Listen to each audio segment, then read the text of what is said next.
Of course, we know we're in the midst of a downturn for crypto prices. I think we are so close to the bottom here, especially for Ethereum.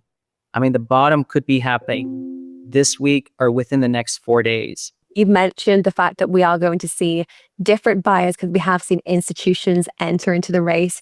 Have we officially waved goodbye to the 4-year cycle? In this market analysis, we are about to share a major update from Tom Lee, an outlook that cuts through the noise surrounding the recent Bitcoin and Ethereum pullback. Many investors are questioning whether the worst is behind us or if more downside still remains. Lee has been tracking the metrics closely, and his view is clear. Even though we've already seen a massive drawdown, there may still be a couple of days left before the real bottom forms. From there, as liquidity returns and broader macro pressures ease, he believes a significant reversal could unfold into the end of the year. Let's talk about what's happening before we listen to the rest of his latest video. Bitcoin has gone through a deep correction, one that has shaken sentiment, liquidated leverage, and forced panic among retail traders. Ethereum followed the same path, mirroring weakness across the board. People want answers, and Tom Lee says most are asking the wrong question. Instead of focusing solely on where the price is today, the real question should be, where are we in the cycle of supply, liquidity, and exhaustion? According to Lee, we're extremely close to the point of exhaustion, but not fully there yet. Despite the sharp sell-off and rising fear, the bottoming process often requires one more final wave.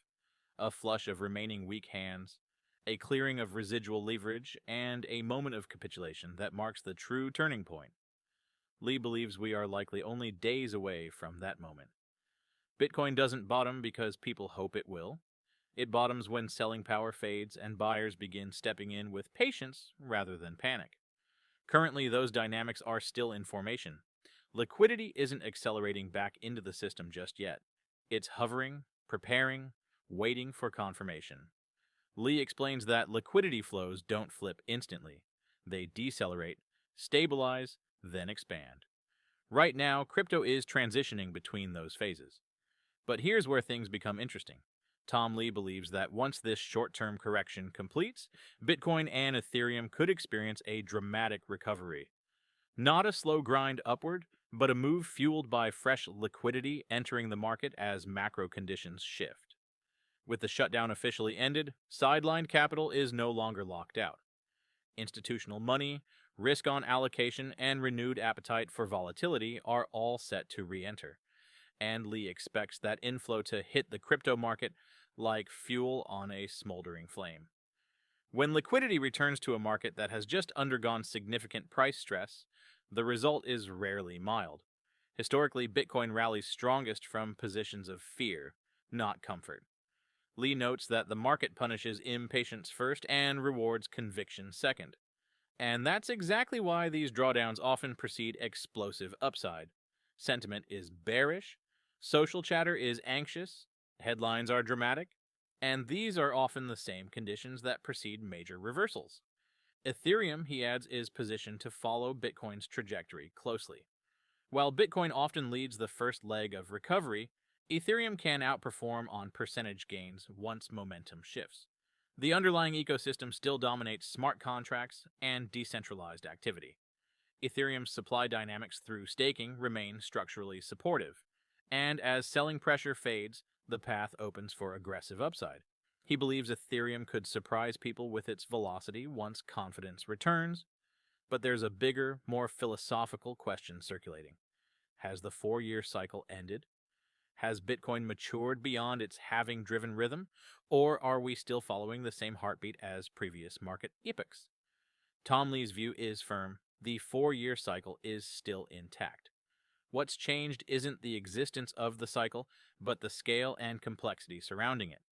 Institutions are involved now, global regulatory frameworks are advancing, and capital flows move differently than they did during early bull markets. These factors may stretch, distort, or amplify certain phases, but they do not erase the underlying pattern.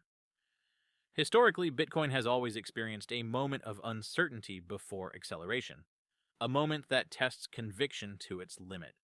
Lee sees this current drawdown as no different. In fact, he suggests it may even be reinforcing the cycle rather than breaking it. Supply stress, leverage cleansing, minor capitulation. These are the ingredients that have historically preceded strong expansions, which leads to the forward-looking takeaway. If we indeed have a few days left before the bottom forms, that window may represent the last phase of fear before the next macro wave begins. Once we pass through that threshold, liquidity can flood back in. And with liquidity comes momentum. With momentum comes price expansion. And with expansion comes not only recovery, but the potential for a renewed bull phase into year-end. Tom Lee isn't calling for caution. He's calling for perspective. Crypto rewards those who think in cycles, not headlines. Bitcoin is still in an early adoption era. Ethereum is still evolving into a global settlement layer. Drawdowns are painful, yes, but they reset excess, shake out leverage, and clear space for new capital. When that capital returns, as Lee expects it will, markets often move faster than anyone is prepared for. So as we approach this likely bottoming window, he urges investors to recognize what this phase represents. Not the end, but the compression before expansion. Not capitulation forever, but capitulation before liftoff.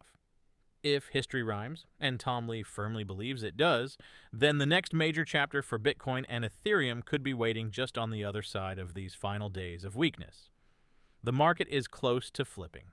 The cycle is not broken. Liquidity is on the way. And if Lee's analysis proves correct, the surge that follows could be one of the most aggressive moves of the year. I mean, the bottom could be happening this week or within the next 4 days.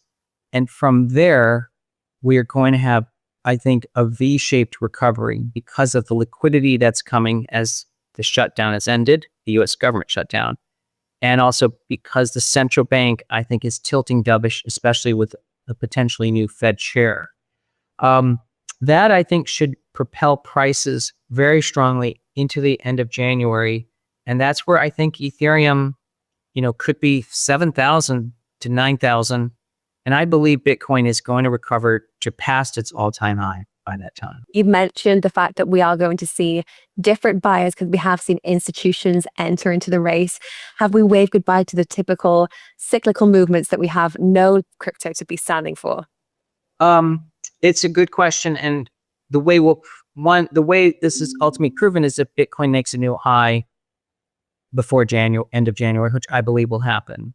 But we did talk about that in the most recent BitMine chairman's message from November, that we looked at things that could explain the 4-year cycle of Bitcoin. In the past, what peaked that explained why Bitcoin was following that cycle.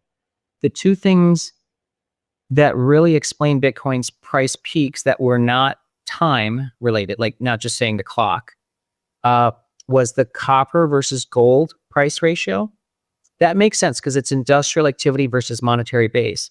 That has always peaked in coincidence with the past peaks of Bitcoin price. Then that will mark the Bitcoin peak. The second is the ISM. ISM has always peaked in coincidence with the Bitcoin price peaks in the past.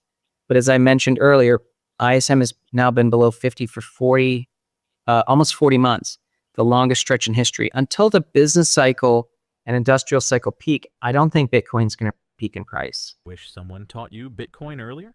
Now's your chance to do better for your kids or young family. This teen ebook is perfect. Link in the description.